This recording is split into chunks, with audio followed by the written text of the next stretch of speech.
మీరందరూ అదే పనిగా అక్క బాదంలతోనే చెట్లు పెంచండి, బాదం పప్పులతోని చెట్లు వస్తాయా లేదా ట్రై చేయండి అని చెప్పి అట్లీస్ట్ ఒక్క వీడియో కింద 3-4 కమెంట్లన్నీ ఉంటాయి గైస్ ఆల్మండ్స్ గురించి. So I thought why not let's try it అని చెప్పేసి నేను ఏం చేసిన అంటే ఇవి అన్ప్రాసెస్డ్, అన్ఫ్లేవర్డ్, అన్సాల్టెడ్ అంటే రా ఆల్మండ్స్ అనమాట.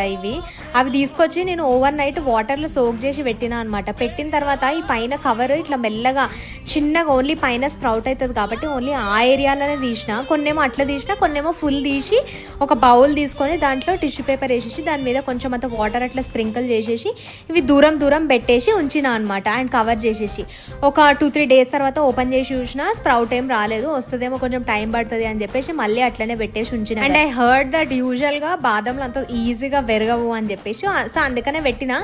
1 వీక్ తర్వాత అసలు ఓపెన్ చేద్దాము దీనికి అత్తేంది ఏం సపోర్ట్ లేదు అని చెప్పి ఓపెన్ చేసి చూస్తే గైస్ అసలు వాసన అయితే విపరీతమైన గ్రోస్ స్మెల్ అనమాట.